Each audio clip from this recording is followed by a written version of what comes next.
Welcome to the Blogger Genius Podcast, brought to you by MiloTree. Here's your host, Jillian Leslie. Hello, friends. Welcome back to the Blogger Genius Podcast. Today, I am interviewing Jeff Sieh. And Jeff Sieh is a visual marketer who teaches marketing for non-designers. And we're going to get into all of his tips and how he thinks about creating images and video. Before we do that, if Pinterest and Instagram, which is really where we focus in this episode, if those platforms are important to you, please pause the episode right now, head to MiloTree.com and sign up for the MiloTree pop-up app to add to your website. It is the best and easiest way to grow your followers on Pinterest and Instagram. Plus, you get your first 30 days free. What's great about MiloTree is it grows authentic followers, people who've been to your site, seen your content, liked what they've seen, and then go on to follow you. So again, go to MiloTree.com and sign up for your pop-up app. For this episode, Jeff and I talk real strategy. We talk about what's working today on Pinterest and what's working today on Instagram, and how to create images with confidence, even if you're not a designer. He goes through his whole list of favorite tools and his favorite strategies. So without further delay, here is my interview with Jeff Sieh. Jeff, welcome to the show. Thank you so much for having me here. I'm so excited to be here. I have been following you for a while, and I most recently have been seeing you on Tailwind on their Facebook Lives. And I noticed you, of course, because I felt like you were one of the first men on Pinterest. Well, I'm blushing through my beard. But yeah, I don't know if I was the first. In fact, one of my friends, Vincent Ng, I think was. I remember him. Yes. Yeah. So he was there as well. So yeah, it was. I got back. I can tell you how I got started if you want me to, because yes. I don't know your origin story, so I'd so love to hear it. So I had a digital marketing agency here in Longview, Texas, where I've been here for about 25 years. And I started with video, and I was doing corporate video for clients. And then the social media thing started kicking off, and I was like telling my clients they need to have a blog and all this stuff. And I thought, well, I better start doing what I'm telling my clients to do. And so I started a blog, and I wrote some articles. What year is this? What year? Oh gosh, this was like 2000. Was it? When did I start? Maybe it's been at least 6 years, 7 years, maybe 10. It blurs all together. But anyway, so I started this blog, and I was driving home from somewhere, and I was listening to, it was actually the Michael Stelzner Social Media Marketing Podcast, and he had this lady on named Cynthia Sanchez, and she was talking all about, she was talking all about Pinterest and how it drove traffic and all this stuff. And I'm like, oh my goodness, well, let me try it. I have a new blog. I might as well try it. And so I started doing that, and I started getting traffic to this kind of brand new blog, and it was really cool. And so, and this was back, this is how old it was. It was back when Google Plus was a big thing. So I started getting in on Google Plus, and so I wrote this blog article called Manly Pinterest Tips #1. And it was about how I shared the secret board with my daughter, and it was this cool thing. And, and it did really, really well. And somebody saw it on Google Plus. And this was when all of these shows, we talk about Facebook Live and all this stuff now, but Google Plus was like the pioneer of this back in the day. I mean, it was the Wild West. We were having these live shows, and somebody said, hey, you need to start a show. And I said, okay. And so we started a show called Manly Pinterest Tips, and I had 4 other guys who had way bigger followings on that I had friended over there, and they were on the show with me. And we got to interview people like Guy Kawasaki, who was the chief evangelist for Apple at the time, back in the day, and also like the producer of Pretty Woman. And so it opened up all these doors. And so I was like, okay, this is cool. So we did that for a while. Then I launched it as a podcast, and where I was hosting a show. And then that led me getting to be invited to run Pinterest for Social Media Examiner. So they had me do that. And then that led to me being a contractor with them, and then running more live shows, and then being asked to speak in their digital summit, and then speaking for the last, I believe it's 4 or 5 years at Social Media Marketing World, one of the biggest online digital marketing things out there. And so it all started with that little blog post on Pinterest. So that's kind of my origin story. I love it. Isn't that so wonderful about the internet, which is you Yeah. don't necessarily know how things are going to grow. And then you crazy, find the way it's growing and you lean into that. And then all of a sudden, boom, you've got a whole business that you probably could not have even imagined nor defined. Never would have imagined is where I am now. And the funny thing is actually Cynthia Sanchez, who I heard on Social Media Marketing World's podcast, she and I actually partnered later on. We did a course together called Pinterest Bootcamp. That was so much fun. And then, then I ended up for that podcast I was listening to, as I still do a lot of work for Social Media Examiner and speak at their conferences. But who knew back in the day it would lead all to this? Oh, that is terrific. That is so cool. So fun. And so now we were just talking before I pressed record that you are like a visual.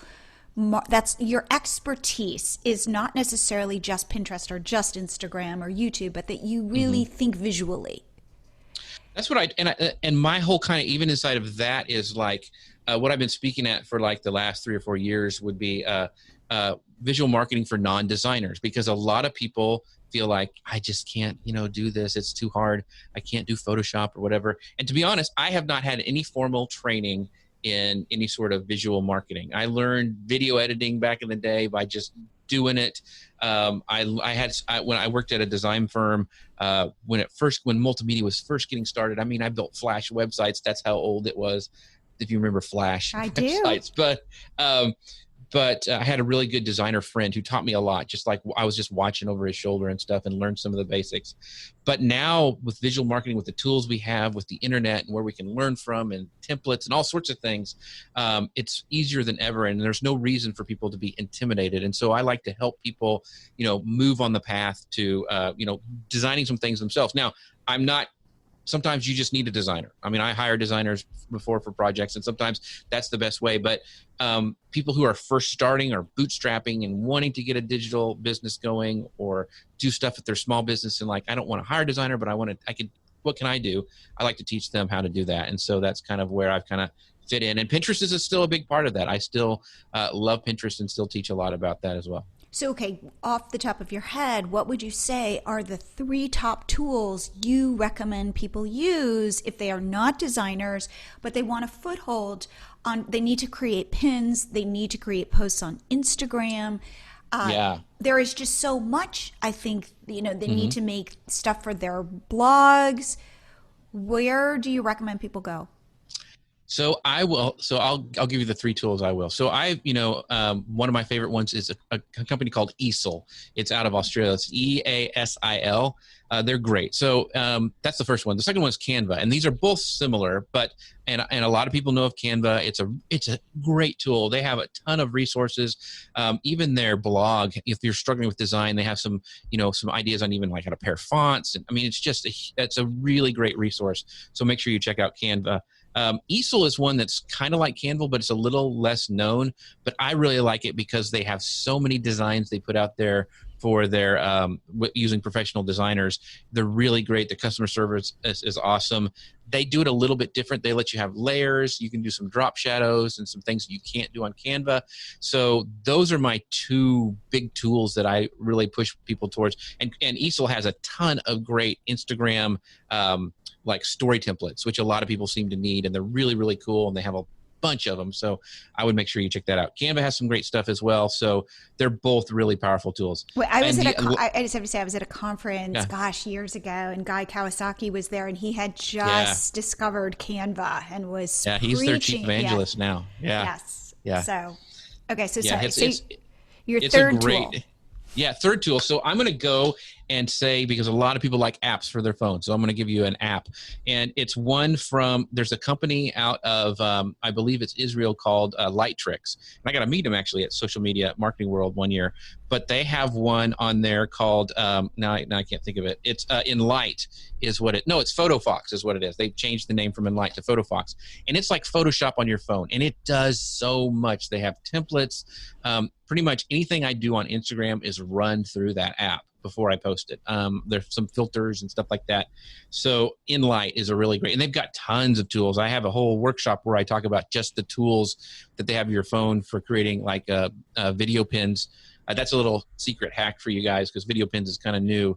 But any like app that you find that can make Instagram stories will probably make you a video pin. So just keep that in mind. So, okay, I feel like that is a perfect segue. I feel like we're kind of jumping all over the place, but you opened the door there. I did. I know that Pinterest is really leaning into video and video pins. And in fact, I was just watching an online summit where Enid from Pinterest was talking about their interest in video pins. And she was saying that around, what was it, like 30 seconds to a minute with no sound, because I mean you could add sound, but people aren't listening, and you want to be adding text overlays. And so what are your, and then I had Kate All back on my show, and she met, and the reason why I reached out to you is because she mentioned that you were doing interesting things with video pins, and I thought I need to reach out to him to talk to him about that. So tell me about what you think of video pins, what your strategy is, what you see working. So this is a little hint. Whenever a company says, we really like something, that's a good idea to get on board and at least test it out, because what they usually do somehow with the algorithm, they'll like highlight that or give it a boost. You know, Facebook did the same thing when they rolled out live video. And when Pinterest says, hey, this is really cool, we're really seeing a lot of, that's your hint to like maybe try that and get on board and try to beat the wave, because it'll probably go back down just like they did with, you know, Facebook Live did the same thing. It's not as boosted by the algorithm as much. So, it's still really early with video pins, but they were saying like it's like 230% more reach is going on over there with video pins. It's really, I call them Harry Potter pins, because if you remember in Harry Potter, when you'd open the newspaper and you'd see movement, and that would like catch your eye from like, you know, from the wizarding world of newspaper or whatever. And it's like that on Pinterest. When you see those in the feed, they really catch your eye because everyone still thinks of Pinterest as static images. And so when you see that movement, wow, that can really stop people and stop the scroll, or my friend Kim Garst calls it thumb stopping content. That's what you want, because there's so much content out there, you want to stand out. And so I think video pins are, one, because I come from a video background, I love them because it lets me be really, really creative. But also, all the platforms are moving that way. And if something makes you stand out in the feed, if you can tell a story with it and get people to stop, then I think it's really, really important to try. And there's some tools now. In fact, I was on Kate's, one of her lives, or she was asking about it. We went over some tools for the video pins, and I can talk about that a little bit. But something that you can tell a story. Even Canva now has an animate feature where you can click a button on the pro level account and it will actually animate for you. And so I would even experiment with those, because I think things that stand out and make people stop is worth experimenting. And so far, Pinterest is like limiting to how much that move. There's only going to put like one video pin when you're scrolling. You're not going to see a bunch of video pins moving at the same time, because they want it to be a really nice experience for you.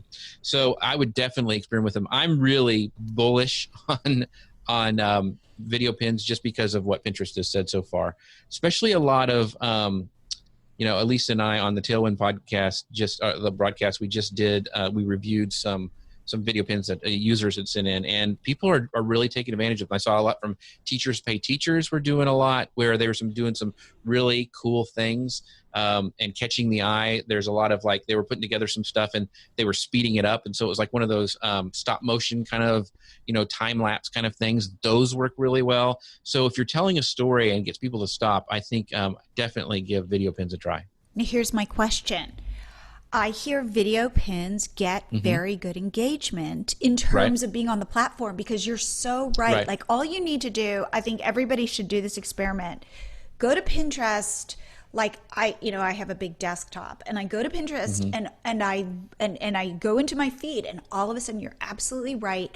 The video pin catches my eye, and you will see it yourself if you do the experiment. You will notice something is animating, and boom, you are drawn to it. Now, the question though is, are people clicking on video pins, and how do you, because I feel like you have to work a little bit harder to get people to think to themselves, this isn't just in and of itself a piece of content, but there's more content behind this, and therefore I should click on it. So what is your thought about that? So you don't want to show the entire thing. You want to use the video to drive them to your landing page or your blog article or whatever. I've had a couple of them that I've done. There's a desktop program called Promo that I really like that lets you make videos really easily and have great sound. And so I've used those to drive traffic to blog posts as a video pin. For example, one of them I had, and I ran this around Halloween. It was like a skeleton in a swing, and mine, it was something like, is Pinterest engagement dead or something? But that drove traffic because it caught people's eye. They got that, the dead and Pinterest, what is it about? And so they would click over to read the article. Another pin that did really, really well for me was a video pin, and it's a little mini course that I taught on how to create this special graphic where it looks like I'm coming out of the graphic and pointing on to click here now, and people wanted to know how to make that.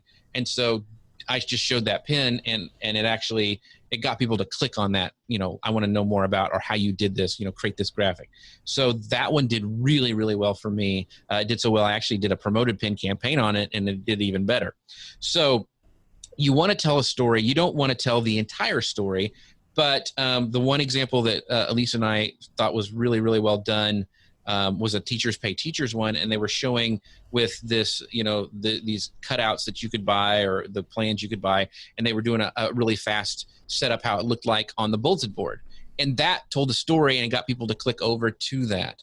Pinterest uses an example of a lady doing a watercolor, one of those sped up watercolors, and like how to do this painting kind of a thing. So a lot of DIY stuff I think works really well, where you can speed it up really quick and see the finished product and see the processes just in those few seconds that you're going. So make sure you tell the story, and make sure the story moves you to take action. And you can even say that with a text overlay, like, find out how to do this, or create this recipe, or, are you struggling with this? Those kind of things that get people to tell the story, to move over, to find the answer to what you just showed. I think that is so true. And in fact, the thing that I am really focused on, even in my static pins, is writing the word on the pin, like click now, click to learn, try it now. And one thing that I did on Canva is they have little bits of animation that you can just copy and paste into your pins. And I wrote something like try now, and I had a animated like circle that would circle those words, so that it wasn't just we're done. It was, and by the way, try it, or click now, or whatever, and get people, tell them what to do.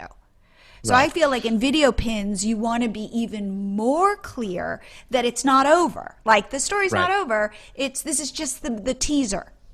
Right. And we saw some great examples too, where they would use a Canva thing, and then they would put video inside of, where the image would usually be. Like if you're thinking of a pin where you have the title at the top, and then a picture, and then like a call to action at the bottom. Well, that center section they were using for video. And one of the things that we talked about is that, remember, it's on a phone. And so some people were doing like a slow pan in, and then they would change to another picture, and they pan out a little bit. And that needs to happen a lot faster. Because remember, it's going to be on your I think it's 85-90% of people are using Pinterest on their cell phone. And remember, what looks great on your desktop may not look as good on your phone. So you'll always want to test that. And remember, people are shooting through that feed really, really fast, scrolling really fast.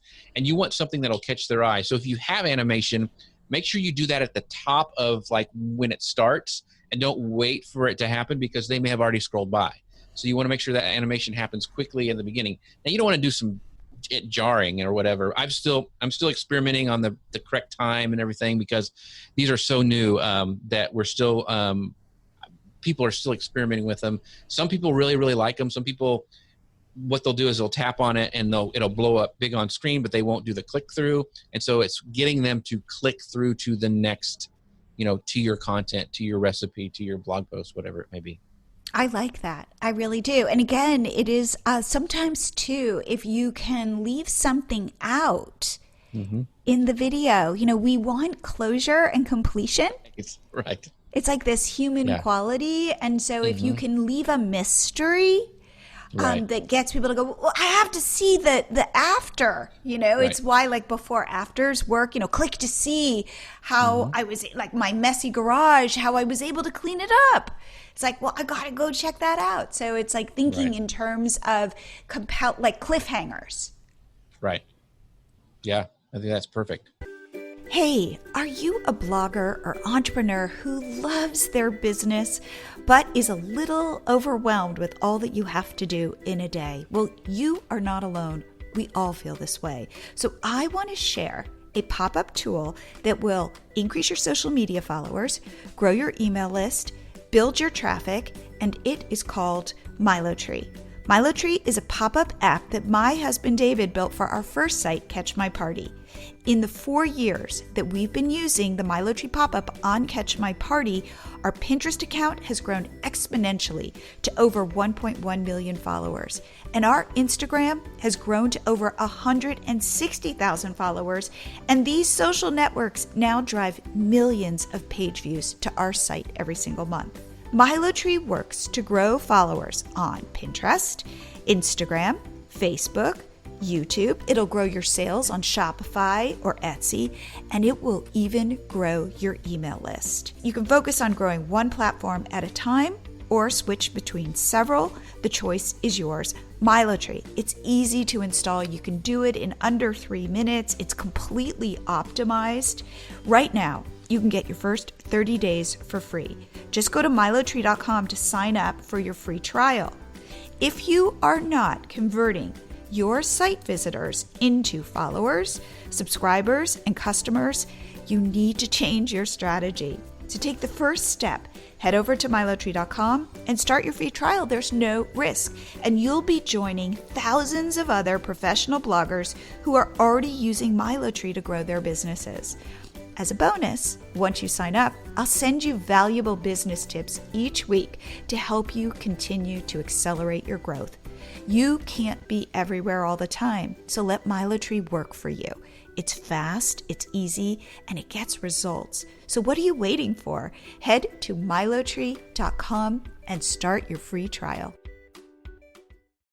So we have our site Catch My Party, and Pinterest is huge for us. It put us on the map, and we have something like 1.4 million followers on Pinterest. So you better believe that when Pinterest talks, we listen. That is definitely our MO as well. And I think you're absolutely right.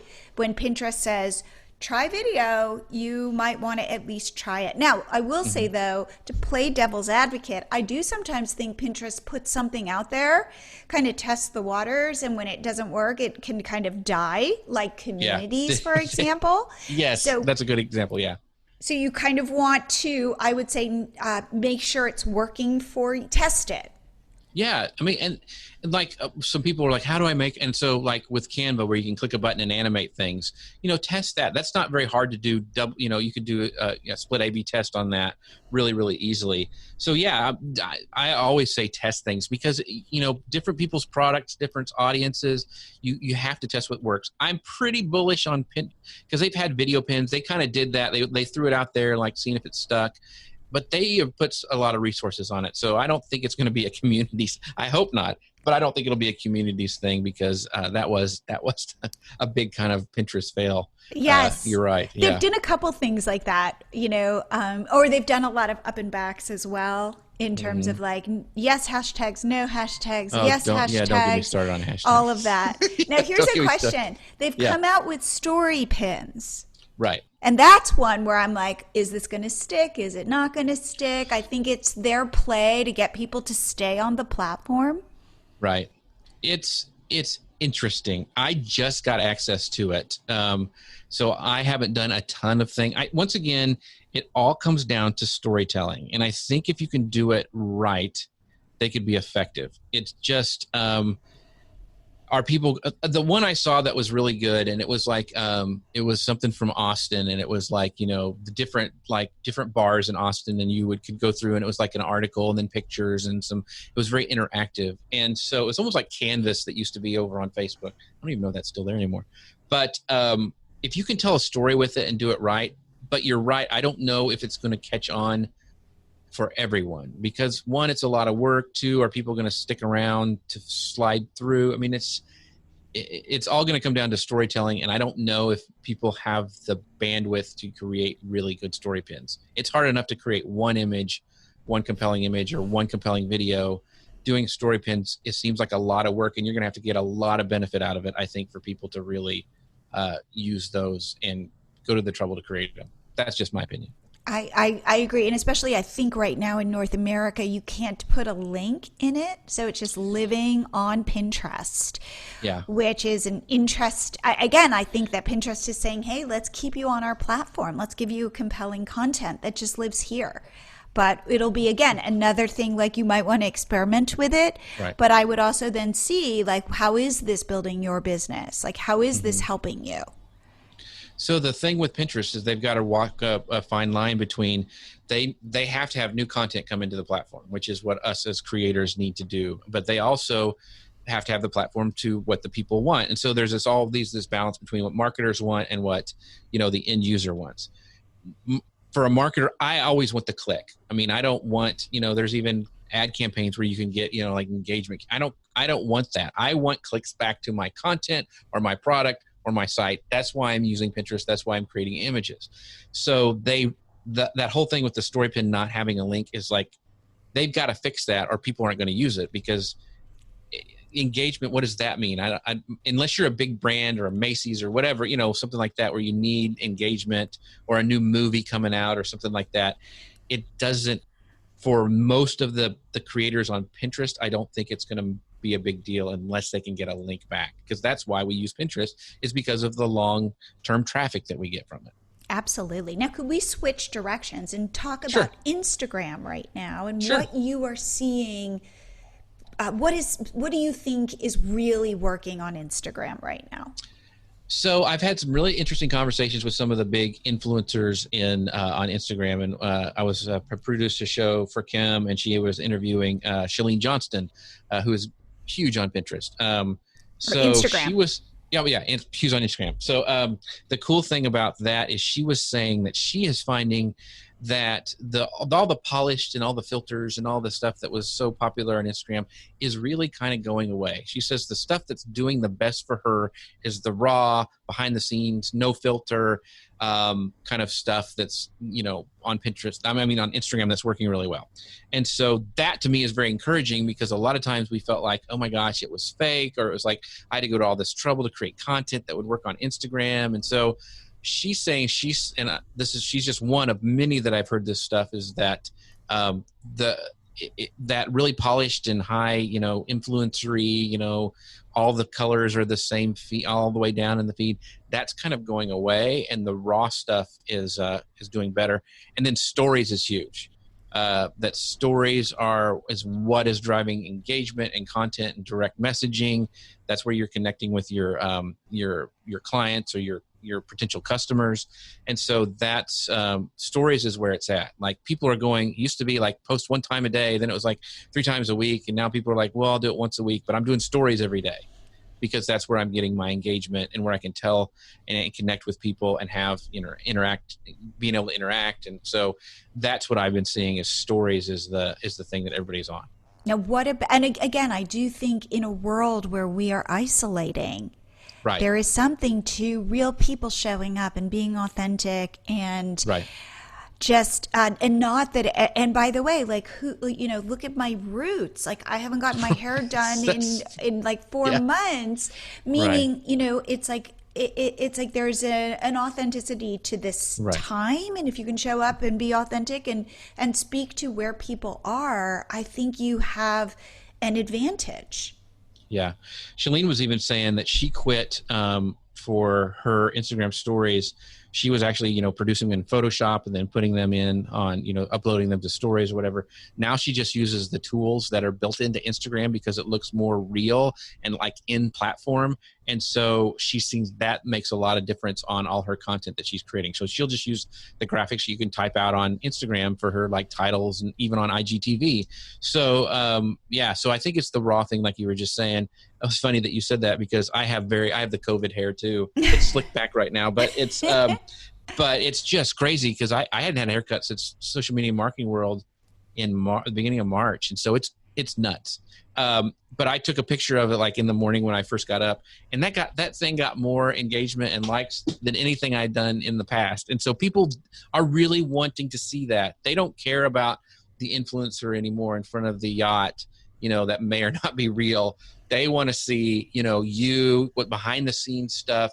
And the same thing with companies. I've worked with companies where there's a candy maker that I've worked with, and showing behind the scene, the factory, that stuff coming off the line, all the chocolate being poured out into the slab, stuff that would be like in an industrial film, but really performs well on Instagram because they want to see the product, how it's made. And if they're fans, they want to know, oh, that's how they make that certain brand of chocolate or whatever. And so that kind of stuff. And that was the stuff, if back in the day in marketing, that was the stuff you didn't show. That was behind the doors. And that was like, we don't want to show them how stuff's done. And because they may, have questions, and it's totally been flipped now. And I think the more you can show that and be real, and like, man, we had to throw this whole thing out because we screwed up, but we have high quality standards, and we're not going to ship that to you unless, this is when people see that, oh my gosh, that's so much better than anything else that you could, a really polished magazine quality photo.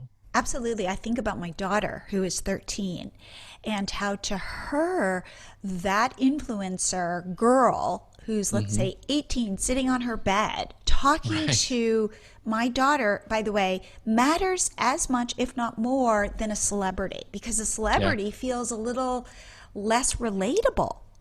And therefore it's so fascinating to see the world through my daughter's eyes, because she doesn't care in the same way like we did growing up about celebrities, because that quote unquote influencer who's explaining why this mascara is the best mascara ever, my daughter is so engaged and feels like she knows her. Yeah. So there's that level of intimacy that I think is, you can do in a story. And it's weird because it almost feels like, who would care about this part of my life? Or it's so raw, or I just woke up and I look kind of crappy.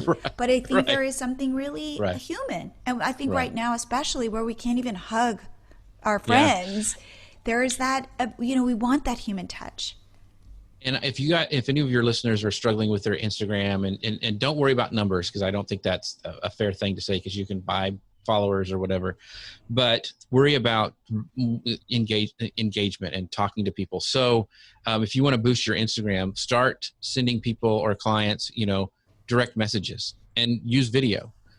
Like what I've done in the past is on Facebook, they'll have that birthday thing, and I'll know that somebody's following me that has a birthday. So I'll get on direct message and go, hey, and do a video going, hey, I know it's your birthday. I just want to let you know, I'm just thinking about you today, and Doesn't have to be long. But oh my gosh, that makes them a fan for life. And you're not trying to be scammy or anything like that, but you're connecting on a real level and I can't remember who said it, but it's something that doesn't scale.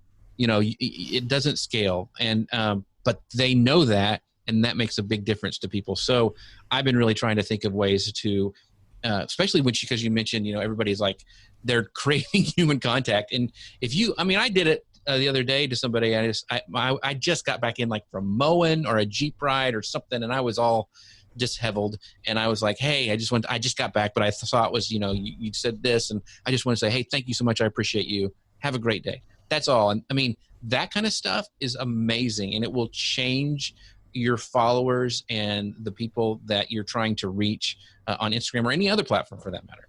I love that. Now, tell me, I hadn't asked you this previously, but what are your thoughts on TikTok? I like TikTok. Somebody told me, because for your listeners, I have a huge, wild Hagrid beard, and they said, oh, you'd be famous on TikTok. It's one of those things that it's not really my market, but if it is your demographic, yes. But it's huge for a lot of people. And so I just don't have time to dive into it right now. It's on the radar. I watch it. My daughter, like you had mentioned, your 13-year-old daughter, I have a 19-year-old daughter. She loves it. And my son, who is 20, he and his girlfriend are on it. And she had one that went viral. And so, it's a lot of fun. Monetizing it or actually even using it for engagement, it's still for my brand. I'm still trying to figure it out. Rachel Peterson, we've had her on the social media marketing podcast. She's amazing. She considers herself an older person on the platform, but she does some really great stuff on TikTok. And so she's kind of the one who I watch and follow and get advice from. So yeah, it's a cool platform. It's just like, it's one more thing. I know it's what I totally know, but I am trying to get on to start, being on it, watching it. And what I would say, and my daughter described it this way, which is Instagram is about kind of how you present yourself more so. And TikTok is more about having fun. Yeah. It's entertainment. It's more entertainment. Yeah, exactly. And so I thought that was an interesting way. And again, like she's horrified that moms are even thinking about it. And like she won't let me follow her TikTok account because God forbid anybody sees that, I'm following her. But it is but she has helped me do a couple dances. So I am exploring the platform that way. Now, you had mentioned something before we pressed record about community. Yeah. And I want to unpack that. What is it? How does it work? Yeah. So let me tell you the reason why. So one of my favorite podcasters in live video is a guy named Lou Mangello, and he does WDW radio. And he has been he's an old school podcaster. He's been around forever, but his whole thing is Walt Disney World. He teaches people, he takes things. He's huge. He's actually a lawyer who actually quit his job and moved to Orlando and now does this full time. Amazing story. But he has this group of people that, like right now, they can't go to the parks. To anything else, his business model would be shut down. But these people are flocked around him. He still does lives every night, not every night, but every Wednesday. He talks about them. He's got this. I mean, his podcast has, I think, millions of listeners, and he's an amazing guy. He's just the nicest guy you'd ever meet. But all his stuff is built around community. He's all about bringing people together, talking about something they're passionate about, and he does it really well. And it's all about them. It's not about him, but he gets the benefit of it because when he has a product or he's teaching having like a mastermind or something, people buy because they love Lou. Lou is amazing. And I'm like, I want that. So I'm like, I really want to do, because I like people. I like talking with them, social media, all that stuff. And so I'm thinking, how can I do that? Well, there's this new app, and Gary Vee, a lot of like celebrities use it. It's actually been funded by Ashton Kutcher, but it's called Community. And there's a huge wait list for it. And I didn't know how I got on it, but I made it through. They actually call you and interview you.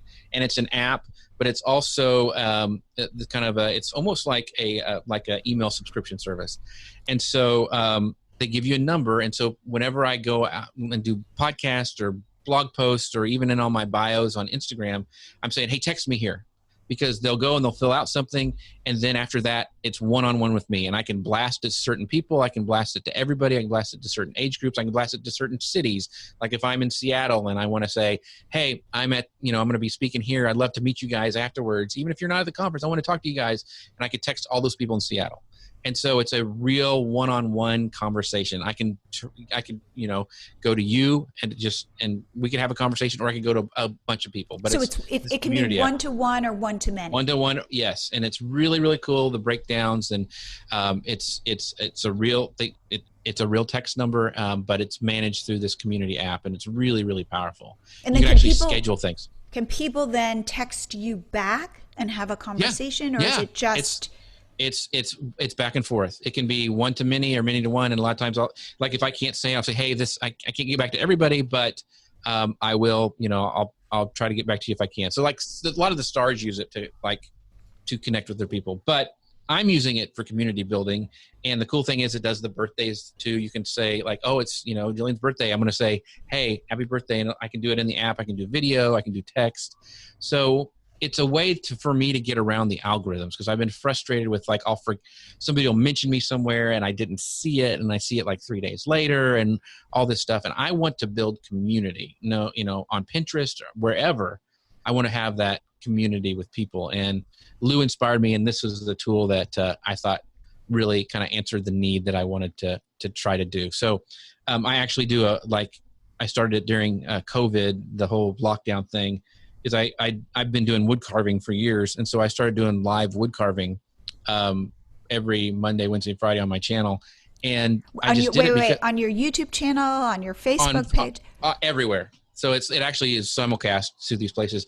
And I just did it just for experiment to see it was just soothing for people. It wasn't any business related thing. It was just like, hey, I'm just doing, let's chat. Because what it is people will chat with me during it, and I'll just be carving, and I'll say, hey, Jillian said this. Oh, well, really? And so I have a question that I usually ask them beforehand.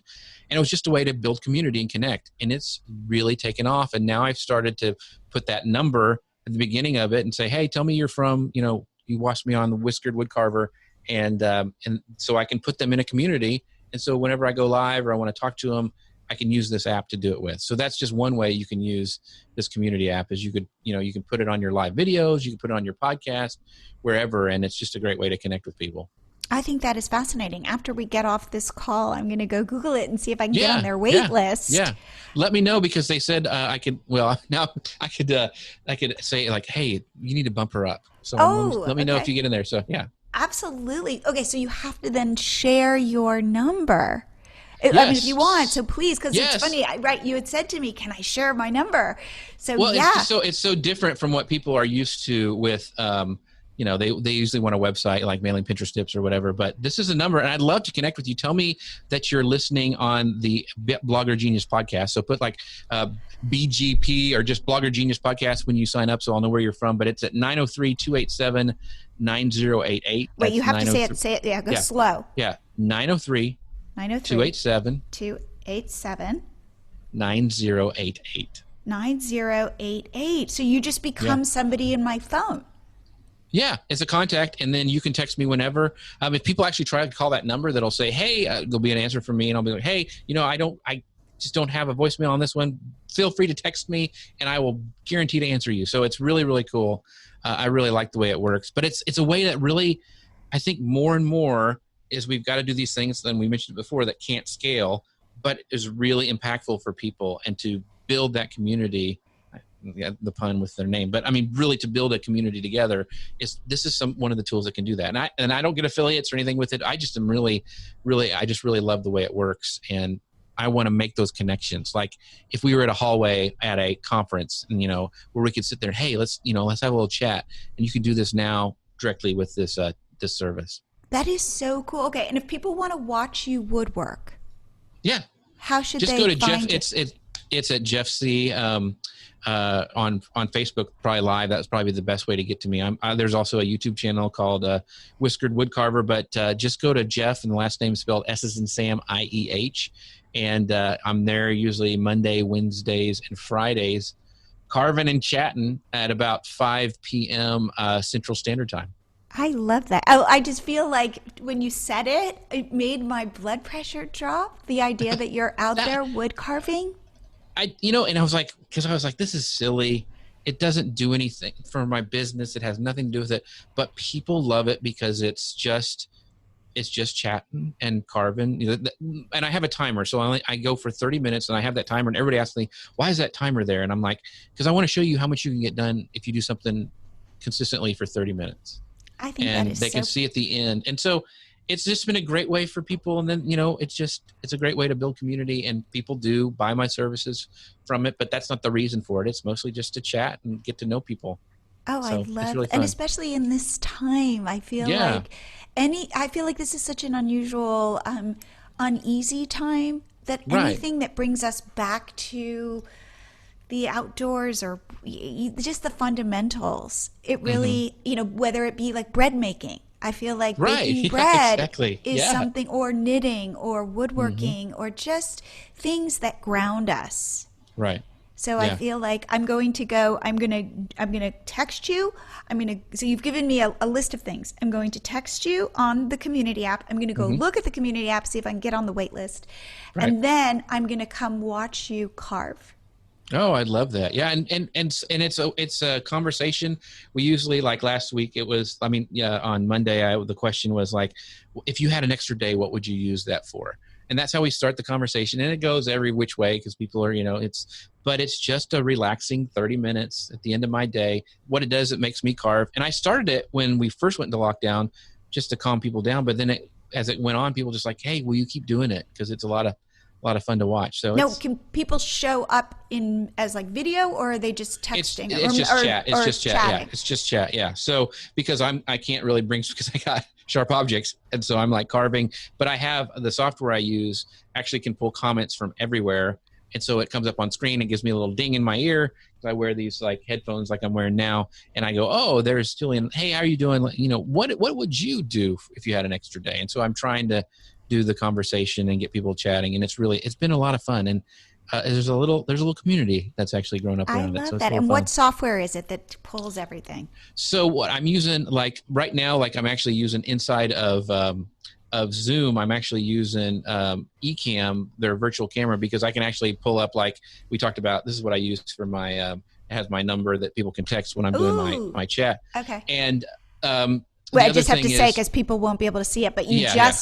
we're in a Zoom call right now, and you just pulled it up. That was very cool. Okay. Yeah, so that's Ecamm, which I'm using for that. But then from Ecamm, I go out using what's a software service called Restream.io, which lets me go to YouTube, Facebook, Periscope, LinkedIn if I wanted to, and actually pulls the comments in where I can see them inside of Ecamm. So it's really, really powerful, and it's really cool. And I can actually bring comments of people on screen, so that's even cooler.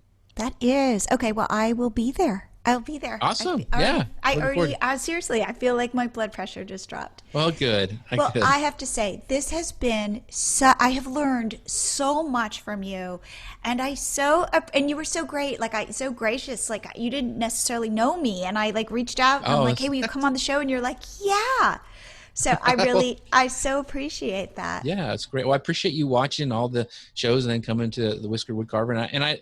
And I'm a big fan of podcasts. I mean, I just love it. Love podcasts and have for a long time. And so more power to you. Thank you for continuing to be consistent with this. Oh, well, thank you for coming. I got 2 major takeaways from this interview. The first is that as a non-designer, it is possible to quickly and easily create pins and videos and images that look pretty good. So if you've not played around with these tools, I recommend you try it. And the second takeaway is that just showing up as yourself is what is most important. Being authentic and sharing with your audience. And you don't need it to be perfect, and you don't need to be an actor or a model. Just be yourself. I love that. Also, Pinterest is really starting to lean into keeping people on their platform. And therefore, followers on Pinterest are mattering even more.